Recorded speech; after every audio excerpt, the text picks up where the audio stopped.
tayo sa ating Tuesday Bible Study with Pastor Jay. Thank you for coming.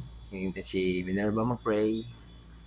Panginoon, marami pong salamat po sa oras na ito. Muli o Diyos, nagkakatulong po kami para sa aming Bible study. Salamat po sa bawat isang Panginoon na nabili oras para po sa pakikinig po ng iyong salita. Salamat din po, Panginoon, sa buhay ni Pastor Jay na ginagamit niyo po para kami matuto sa aming buhay pananampalataya. Lord, marami pong salamat sa protection mo, sa gabay, Panginoon, sa pag-iingat sa bawat isa. Maraming salamat. Patuloy yung Diyos na pinadalangin namin ang gawain namin. Kayo po ang magbigay sa bawat isang Panginoon para po matuto kami sa aming mga pananampalatayang kalakasan ng Panginoon. Karunungan pa. Maraming pong salamat.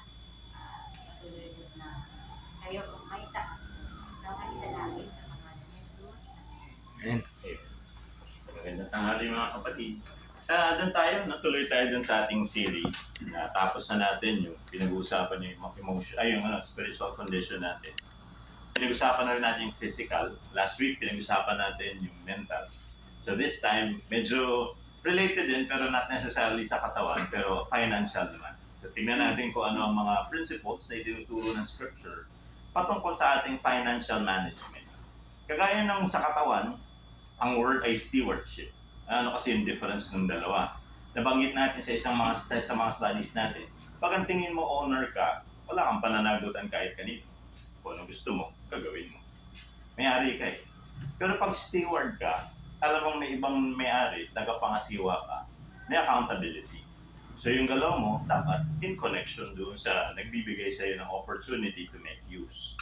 So yung ating katawan, the same thing with our resources, pinagkatiwala ng Diyos. So tingnan natin yung una. Ang sabi, we have to trust God to be our source and supplier. Kailangan pagtiwalaan natin ang Panginoon. Siyang panggagalingan. But hindi naman necessarily mahuhulog yung mga sako ng ginto. No? Ang idea dito, ang Panginoon magpo-provide ng mga opportunities. Work being one. May mga times the blessings handed sa atin. May mga opportunities na ibibigay. Pero definitely may recognition na ang lahat ng ito ay napapasa atin through His, hindi naman siguro maneuvering, orchestration. No? Siya yung naglala na ang mga bagay nito ay mapapakinabangan natin. So tingnan muna natin yung Romans 11 verse 36. Romans 11:36.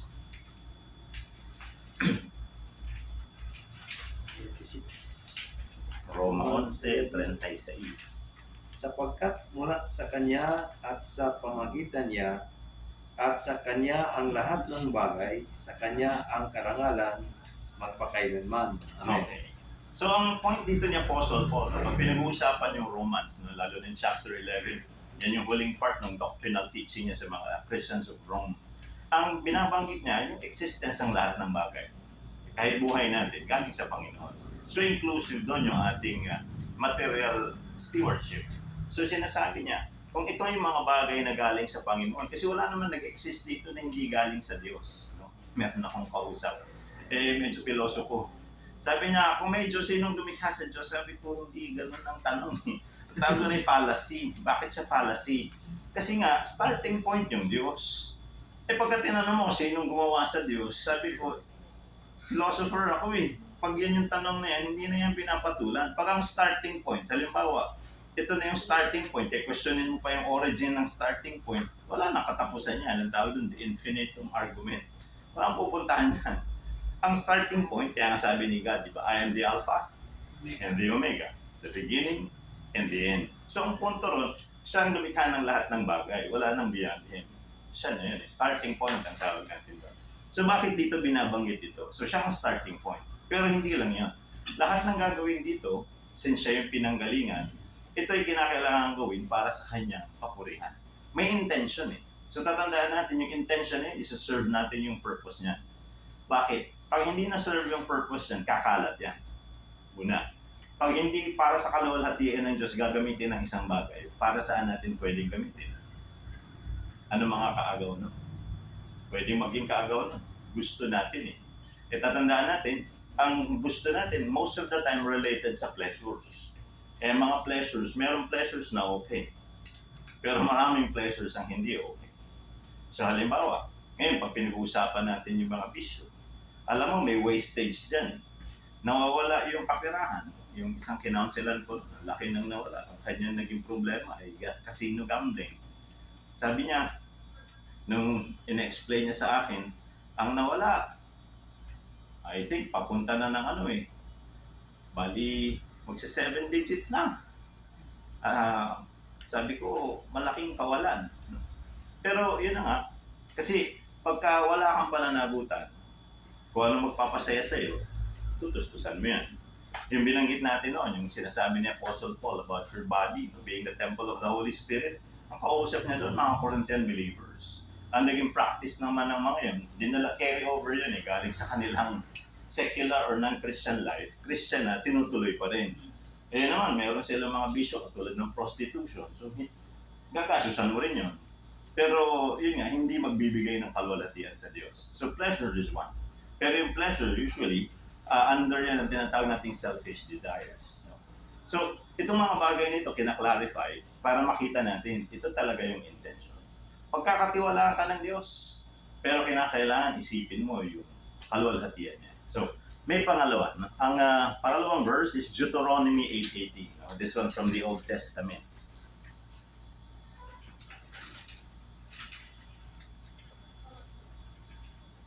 Ano po?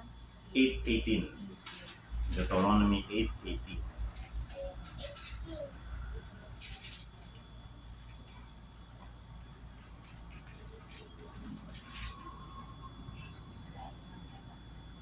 Alalahanin ninyong siya ang nagbibigay sa inyo ng lakas upang managana kayo.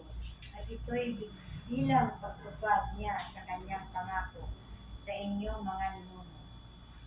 Okay. Tingnan niyo yung starting, yung yung beginning niya, yung word I remember. At sa Tagalog ay alalahanin. Ibig sabihin, may recognition yung mga tao talaga noon. No? Lalo na ito, Israelite community, itong pinag-uusapan dito Marami silang celebration. Di ba? Meron silang first fruits harvest, may konsepto pa ng tithe. Ang recognition talaga, everything comes from the Lord. Pero, minsan, pwede mong makaligtaan yung iyong accountability. Ibig sabihin, pwede mong makalimutan yung mga bagay na ito. Paano makakalimutan? Pag sinabi nakalimutan, hindi ibig sabihin erased from memory. Magkakaroon ng tinatawag nating kaagaw. So dito, sinasabi niyang Panginoon sa kanila, remember the Lord your God. Siyang nagbigay sa iyo. Bakit pag hindi mo naalala yan? Pag na-neglect mong isipin yan, ang papasok is pride. Bakit? May possibility ba na ang tao ay mapayabang, maging hambog dahil sa kanyang kaperahan o pag-aari? Ang sagot ay yes. No? Ang Bible, maraming illustrations dyan. Kaya minsan napapagkamala ng mga tao na ang salvation related to economy. Pag mahirap daw, ligtas. Pag mayaman, hindi. Walang ganun. Yung nakalagay doon sa preaching ni Jesus, doon sa Sermon on the Mount, blessed are the poor in spirit. Yun may kinalaman sa humility. Walang kinalaman yun sa economy. Kaya nagkaroon ng theology of economy kasi nga minsan na may misinterpret yung gano'n. Pero dito ang sinasabi sa atin, yung attitude. Very important na magkaroon ng right attitude. At ang right attitude sa ating pangangasiwa ng wealth is remembering God. Whether yan ay maliit, malaking pangangasiwa, yan ay binigay ng Panginoon. So tatandaan natin, kinakailangan ay kilalanin ang source. No? Siya lang. Pangalawa, no? So after na makita mo na siya yung pinanggalingan, may sense of accountability ka, meron din pinagagawa ang Panginoon. Paano natin dapat i-manage yung ating mga resources? Ang unang makikita natin dito ay must keep good records. Kailangan, alam mo rin pangasiwaan by keeping records. Bakit may bookkeeping? Ganda. Yung misis ko, personal testimony sa amin. Yung mga earlier years namin, siyempre, nag-iipon ka, future looking. Sabi ko sa kanya, kamusta yung ating gastusin? Meron bang natira? Ganyan yung mga tanong. Minsan ako, pagka hindi ako makatulog hating gabi na, bigla ko siyang tatanungin, natutulog na pala. Sabi niya, bukas na lang, nakasulat naman. Bibigay niya sa akin yung ledger. May yung bookkeeping ledger. Sabi niya, ayan, basahin mo. For some reason, it gives you peace of mind. Bakit? Pag leader ka ng family, and ikaw kasi yung breadwinner, nakikita mo, pagka parang baka kapusin, meron ako naiisip na magiging need mga 2 weeks from now, baka hindi namin matugunan. Mga ganong klase. So because of that, lagi ka nag-iisip, okay ba kami? Ayos ba yung aming situation? Meron bang dudukutin? So pag sa Bible pala, meron din instructions on keeping records. Ano yung pakinabang ng records keeping? Doon mo natatansya kung meron kang healthy usage ng iyong kaperahan. Narinig nyo na yung prinsipyo ng butas na tabo. May tabo, lagyan mo ng butas. Pag may butas, tutulo. Mas maraming butas, mas maraming tulo, mabilis maubos. Minsan, gano'n ng tao. Mas marami yung butas. Kaya pag lagay nung nauubos agad, pag hindi mo natansya, baka ang nangyari, mas mataas ang iyong spending kaysa sa iyong earning. Hindi healthy condition niya. So, kailangan proper management. Tingnan natin yung Proverbs 27, 23 to 24. Kawikaan, 27, 23 hanggang 24.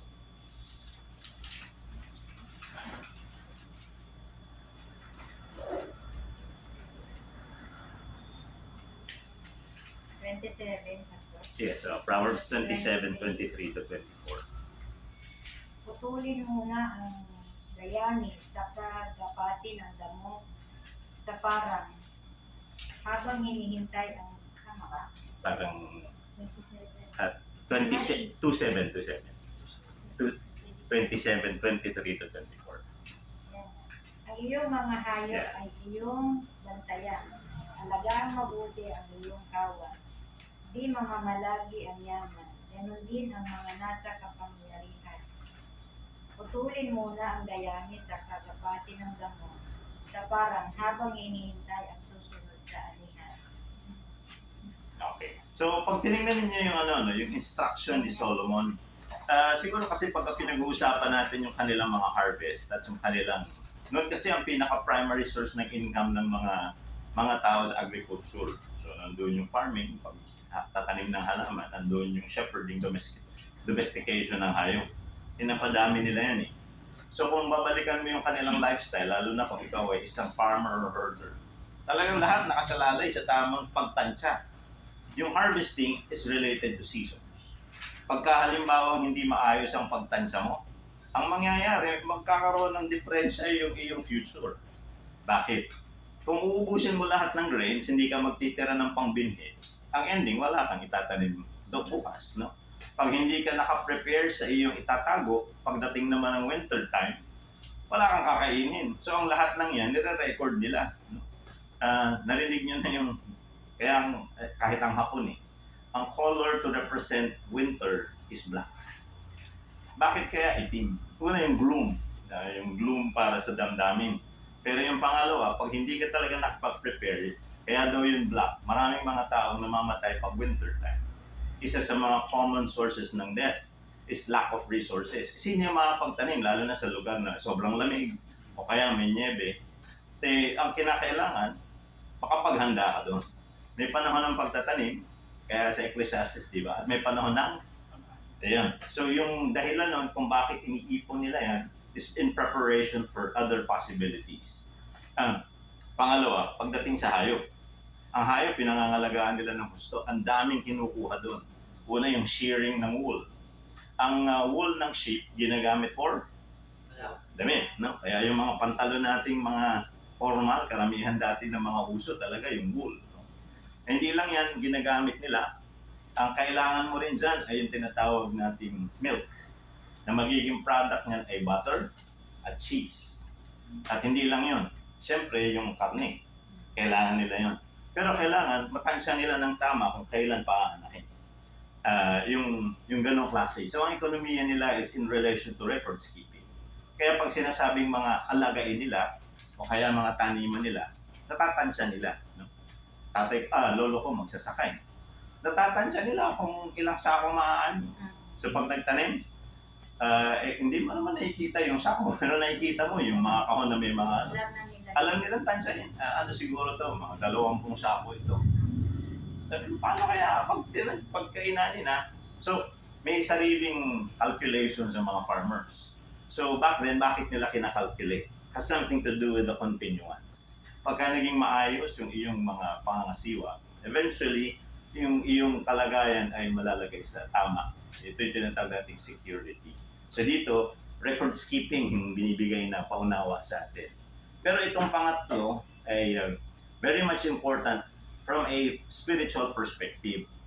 Give the first 10% back to God. Ba't tayo magbibigay ng tithe? No? Ito, napakaraming debate dito eh. Ano kayo sa kausap no? Pastor, bakit tayo magta-tithe? Wala naman sa New Testament yan. Sabi ko, unang bagay, wala kang conversations about tithing, pero wala kang maririnig na direct command na sinabing, wag.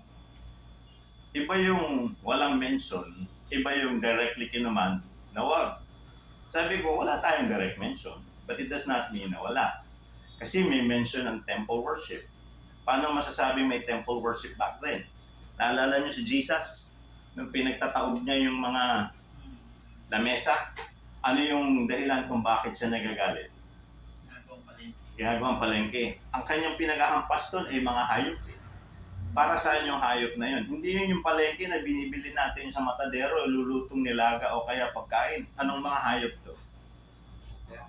Ito yung mga hayop na pang-worship. So, ibig sabihin, nandoon yung kostumbre ng practice.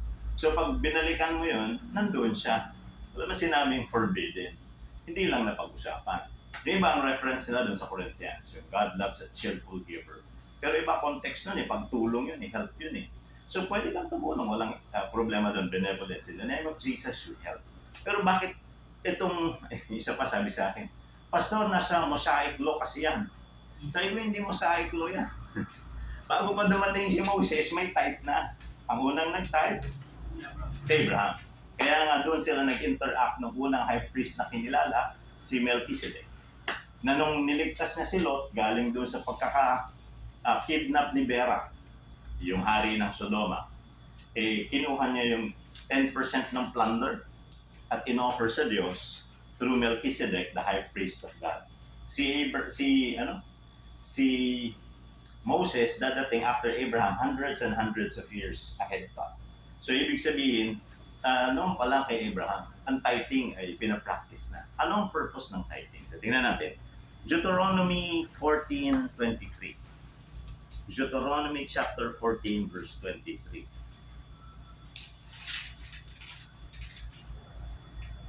Ang bawat pagsisikap ay may pakinabang, ngunit sa hangin mauwi ang basta salita ng 14. Deuteronomy.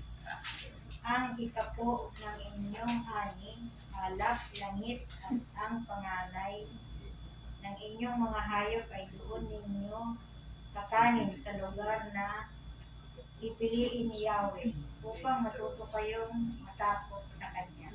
Okay. So, yung idea ng Deuteronomy, yung purpose nilinaw eh. Ano yung purpose ng tithing? Gawin mong pangunahin ng Panginoon sa iyong buhay. May isa akong, nung nagpunta kami ng Israel, maganda yung learning dun eh. Kasi may taniman. Sabi nung in-explain yung tithing. Sabi niya yung tithing, naglalagay tayo ng baskets. Ang baskets daw na nilalagay ng 10. Halimbawa, mag-aani ka ng grains o kaya ng grapes. May baskets yan. Minsan, ang iniisip natin, yung tent, yung sa Panginoon. Ang tent nasa dulo eh. Siyempre, pag maglalagay ka sa una, 1, 2, 3. At ang madalas na kinakapos, yun.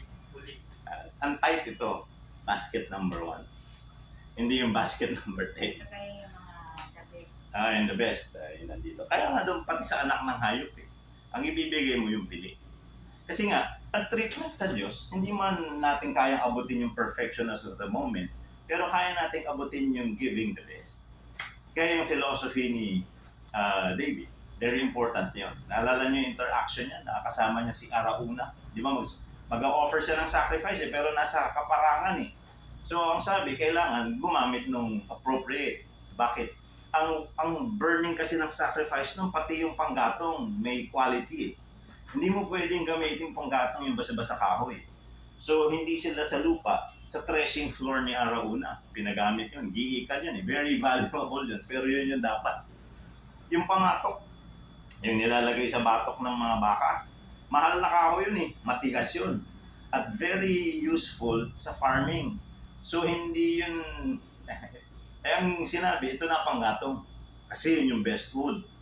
Yung baka, yung ginagamit, yun ang iaalay. Sabi ni Arauna, yung hari naman daw gagamit para naman sa Diyos, huwag na bayaran. Sabi ni David, hindi. I will not offer anything unto my God that costs me nothing. Kasi kung Diyos yan, you have to give Him the best. Yan lang naman yung pinakapuntuhan. Hindi mo kayang tapatan yung kanyang iginawad sa iyong kabutihan. Pero yung pagpapakita ng pag-ibig at pagpapahalaga, yung best na meron kang pwedeng ibigay, iukol mo. Yun yung idea talaga na pinapakita sa atin. In tithing, yun din yung idea na making Him first and giving Him the best. So hindi siya ang kolela. Kinakailangan sa Kanya yung pinakamahina. So, that's giving the tithe. No? Ang sumunod na principle ay related naman sa investment or savings. Pwede bang mag-ipon? Yan yung tanong eh. Pwede bang mag-ipon? Kontra ba yun sa kalooban ng Diyos? Kasi dati nagkaroon ako ng isang lecture sa isang church. Sabi sa akin nung isang matin, pagka nag-iipon po kayo, wala kayong pananampalataya. Ano tingin niyo? Meron palang ganun panan, nagulat nga ako eh. Kasi yung pagkakatanong niya, ano siya yung siguro madiin. Sabi niya, pag nag-iipon daw, walang pananampalataya. Sabi ko, saan kaya nakuha nito? Di in-explain niya sa akin. Di ba nakalagay doon yung mayaman na magtatayo ng kamalig? Anong sabi ng Panginoon sa kanya? Hangal. Sabi ko sa kanya, basahin niyo po yung buong parable. Wala akong kinalaman sa pag-iipon yon. May kinalaman sa pagyayabang. Yun yung problema ng tao na yon. Yung kanyang pagiging masyadong presumptuous about his future. Ibig sabihin, nawala yung tiwala sa Diyos about the future. Yun yung problema. It's more of pride. Hindi yung savings. Bakit? Marami kang mababasa sa Bible tungkol sa pag-iipon. Tingnan natin ang ilan. Puro tayo Proverbs this time. Proverbs 21:20.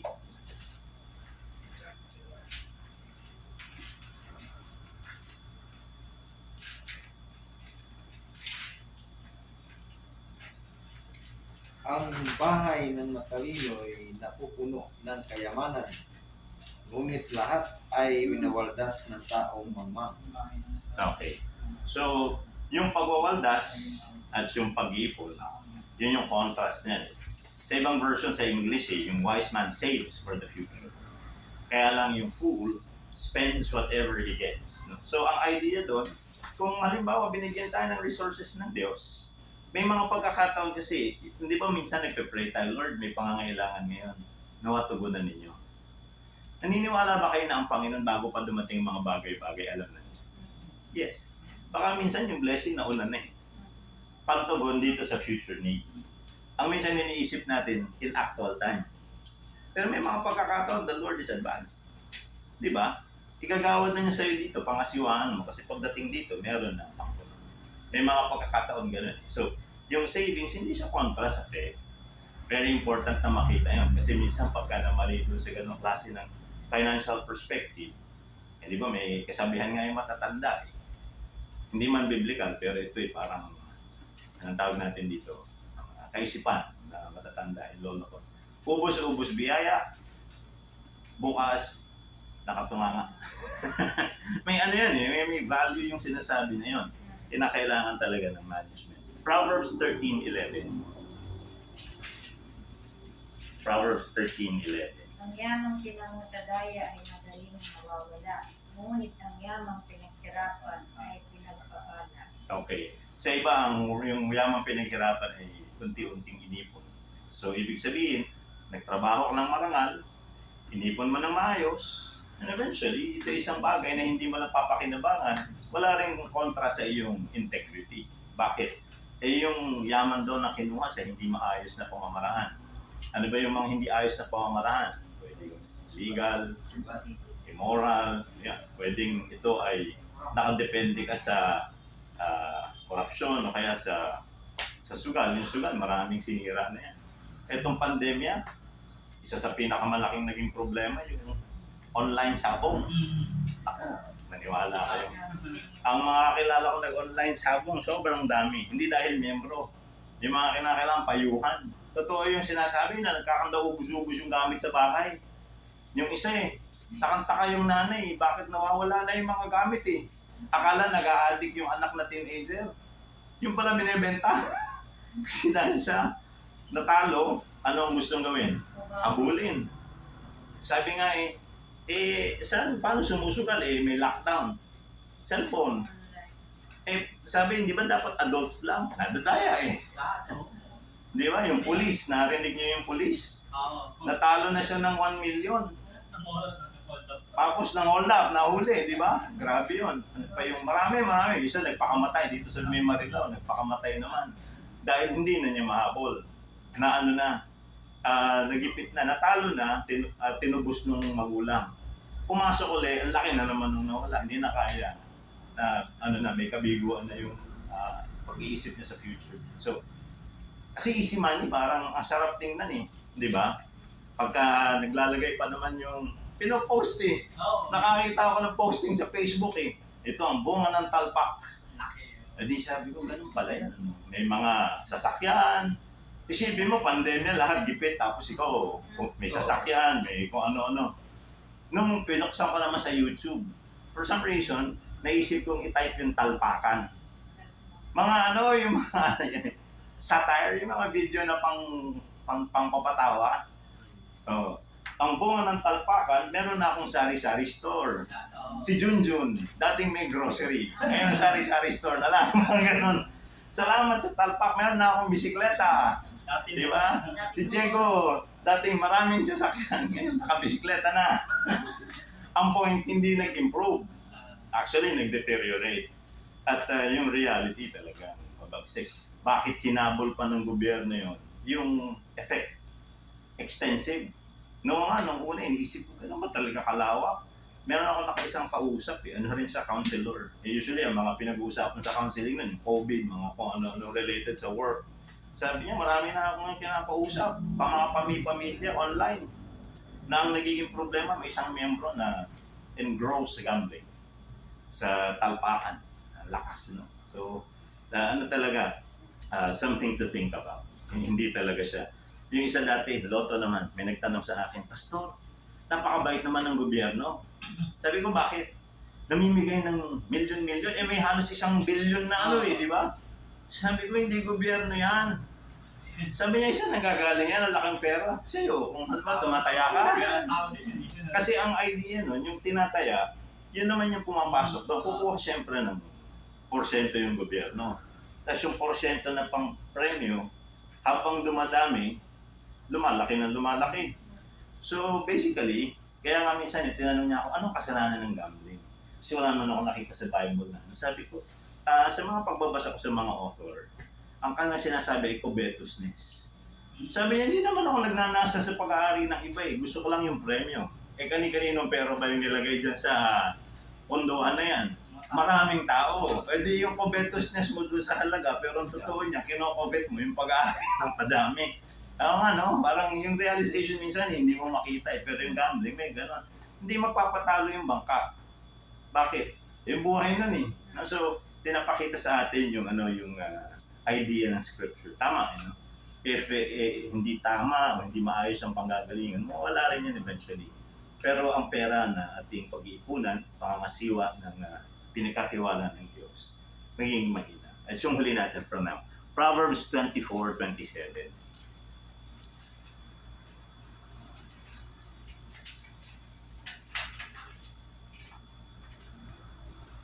Kawikaan 24:27.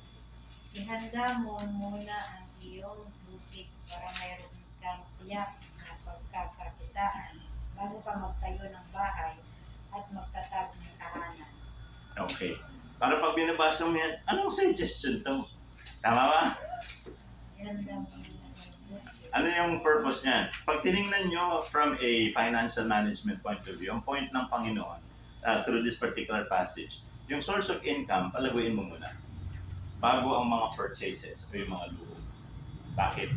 Practical yun Kapag nauna yung prinsipyo ng butas na tabo, pag nauna yung mga bagay na pagkakagastusan, baka yung source, hindi mo maasikaso, ubos to. Di ba? Pero pag inaalagaan mo yung source, di may ipopondo ka sa pambili ng needs. Meron akong isang negosyante na kausap yan. Sabi niya, ang binabantayan namin ay 3 generations, the story of the 3 generations. Ewan ko kung narinig yun na yun. Yung first generation, yun yung magmumula sa hirap. Magtsatsaga talaga yan para maibangon yung kondisyon ng family. Yung second generation, nakita niya yung hirap. Naranasan din niya. Pero naranasan din niya yung ginhawa. Ayan na siya, nasa dalawa na siya. Pero may third generation. Yung third generation, puro ginhawa na lang yun. Yun yung filosofiya ng mga magulang daw nun. Ayoko maranasan ng anak ko ang Hirap. yan. Ang problema, wala nang pananagutan, puro lang privilege. Kaya sabi niya, ito naghirap, ito naranasan niya yun, kaya pangangalagaan niya. Wala mo kung anong gagawin ng pangatlo. Tatapunin niya lahat siya. Kaya sabi niya, pinagbabantayan niya para magkaroon ng balance. So, kinakailangan ma-realize nila yung talaga, yung proper way of doing things. So dito, ganun din sinasabi sa develop mo muna to. Bago yung mga bagay na, kasi sabi nga natin, madaling ilabas. Masaya tao pagka nakaka-purchase tayo. Kaya ang tawag purchasing power Kasi may capability ka to get things through exchange. Pero pag hindi mo inalagaan yung source, wala agad. So ito ilan lang sa mga principles we continue next week na magpapaunawa sa atin naman sa banal na kasulatan na financial health is really a topic para rin sa well-being ng ating takbong pambuhay. So dito tayo nagwawakas. Minsan, Pastor, mas malaki pa yung gastos mo kaysa yung mapasok. Kasi minsan sasabihin naman, mas malaki pa yung gastos sa isang araw kaysa yung sweldo ko sa isang araw. Dapat hindi gano'n. Parang ganyan. Tama. Diba? Tapos, yung naano ko din yung pag-iipon, yung sa alkansya, Pastor, nung may mga anak natin ako na maliliit pa. Lagi sinabihan ako ng binan ko na ba't nag-alkansya dapat para daw pinaghahandaan ko para sa mga anak ko na magkasakit, ganyan. Parang gano'n naman. Totoo ba yung Pastor? Ang pamahiin kasi yun Ang pamahiin, actually, Sakit daw. ganito yan. Sakit nga naman talaga. Yung major ko rin sa UP ay Philippine Studies. Merong mga regions na ganyan. May mga regions na matipid. Hindi ko na lang babanggitin. Pero may mga regions sa Pilipinas na maluho. Mapapansin mo yung pamahiin ng mga regions may kinalaman sa lifestyle. Yung pamahiin ng mga regions na maluluho, yung gusto labas na labas ang pera, yung mabongga masyado, ganyan. Yung pag nag-iipon ka, para mo daw pinaghahandaan yung sakit. Ang punto, huwag kayo ipon ng ipon. Anong gagawin mo? Eksakto. May mga ganon. May probinsya akong pinuntahan nun Yung aking punta doon, in partnership sa isang ministry na nagma-microfinancing. Sabi sa akin nung coordinator, Pastor, mga tao dito mababait. Kaya lang, hirap kausap pagdating dito sa pagpapalaki ng resources. Sabi ko, bakit? Ang goal ng aming organization, tulungan sila umakyat yung buhay. Since ito ay farming area, magbibigay kami ng mga baka, bibigay kami ng kambing, bibigay kami baboy. Sabi niya, nagra-rapture yung mga hayop dito Sabi ko, bakit? Nawawala. Lahat yun ng paliwanag nawawala. Pero pagka tinansya mo, sa okasyon nawawala. Pag may pesta, may birthday, may kasal, nawawala. Yung pala, kasi ang goal sana, di ganyan, papalakihin, papaanakin mo. Tapos, yun na yung magiging, yung tamang way of managing it. Eto, lumaki, hindi pa nga nakakatay na. Yung ending, nawawala na. So sabi niya, hindi mag-work dito. Bagamat mababait sila, hindi nila naiintindihan yung purpose sana nun. Yun nga. Kaya ang tawag doon yung mga hayop na nagra-rapture. Natatawa rin ako sa kanila. Naman hindi ko maintindihan bakit nagra-rapture, bakit may tamang panahon daw ang rapture. Yung pala, kinakatay pa okasyon, Pag may graduation, ubus lahat. Yung mga ganyan. Pero ngayon, Pastor, hindi naman na ganyan since na parang sa pananampalataya siguro. Parang hindi na. Nagbago na. Opo, hindi na ganun. Kasi ang dami nga namin, kagaya yung husband ko kasi, kahit barya-barya yan, talagang nag-iipon niya. Tapos pag walang pera, doon lang niya kukunin yung panggastos. Kaya na-amaze ako. Kaya ako parang nagaya ko din sa kanya na yung gano'n. Iba yung mga kumakain na siya pag anong hulog. Kaya mas gusto niya yung barya. Hindi ano mo yung barya. May tatago. Pinuhulog niya. Tapos, ewan ko ganyan. Kaya yun nga po, nung nagkasakit ngayon, nagulat ako. Sabi ko, may pera ba tayo? Yung pala, parang siguro alam din niya na nilalalam na siya. Inabot na lang sa akin yung pera. Saan galing to? Yan yung mga barya na ibigay. So, ang ganyan. So, parang ako din, parang natuto na rin ako yung ganyan. Tapos Di ba sa yun? Bible, may binanggit ng tungkol sa langka. Ng ipag-ibig ng Ayun, kay Solomon din. Yung pamamarisan. Yan nga sabi nila. Yung spending kasi, pag ang spending mo, ito yung income, spending mo above your means. Utang yan. Pag ang spending mo is equal to your income, tuos lang. Pero if yung spending mo below your earnings, may ipon ka. Yun yung yung pinakatansya. Siguro pinaka-best example, kilala natin si Michael Jackson. Si Michael Jackson, napanood yung documentary, sabi nila, he is a multi-millionaire. Mayaman siya. Daan-daang milyon ang assets niya, pati royalties niya. Kaya lang kung gumastos, parang bilyonaryo. Kaya nung ending niya, naghirap talaga. Hindi naman naghirap kasi hindi mo na makita sa katawan niya. Pero hindi na siya financially stable. Marami na siyang utang. Yun na ang problema niya. So, ang idea, yun yung sinasabi mo. Ito yung income, pero mas malakas yung gastos kumpara sa pumasok.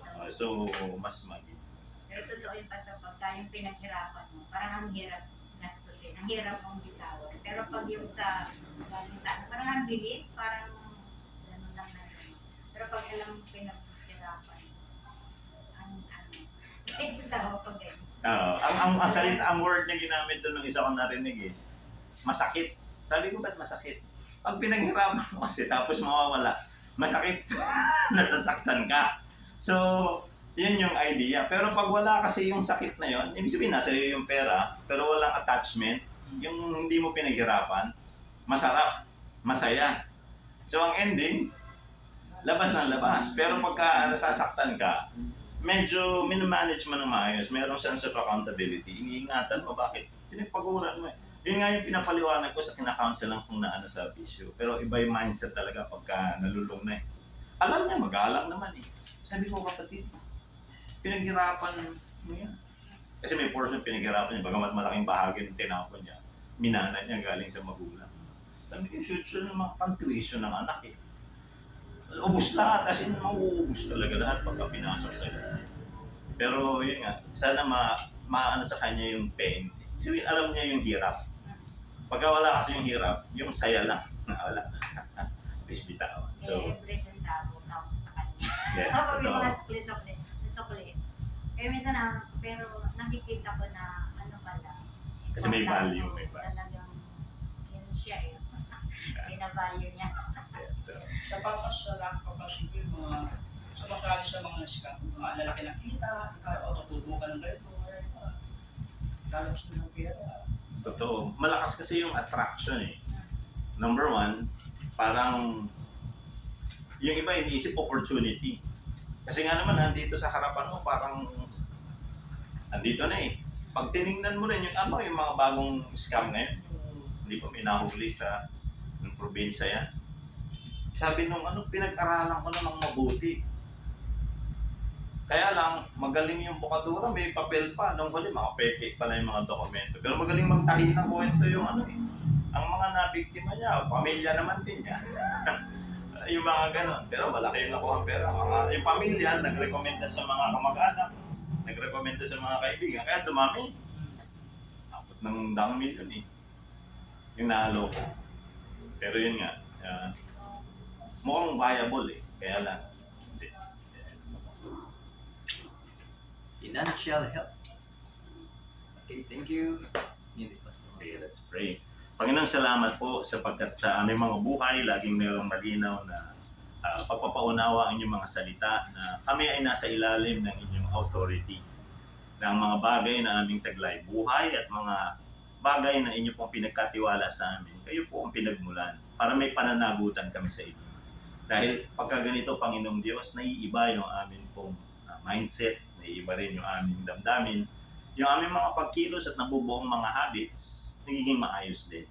Lord, patuloy niyo po kaming paalalahanan galing sa inyong mga salita to encourage us At patuloy na masunod namin ang inyong kalooban. Makita niyo ang faithfulness namin even in our everyday living sa mga iba-ibang aspeto ng aming buhay. Patuloy niyo po kaming pagpalain pa sa mga gawain namin sa maghapon.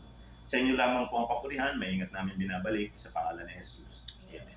Mga kapatid, magandang hapon.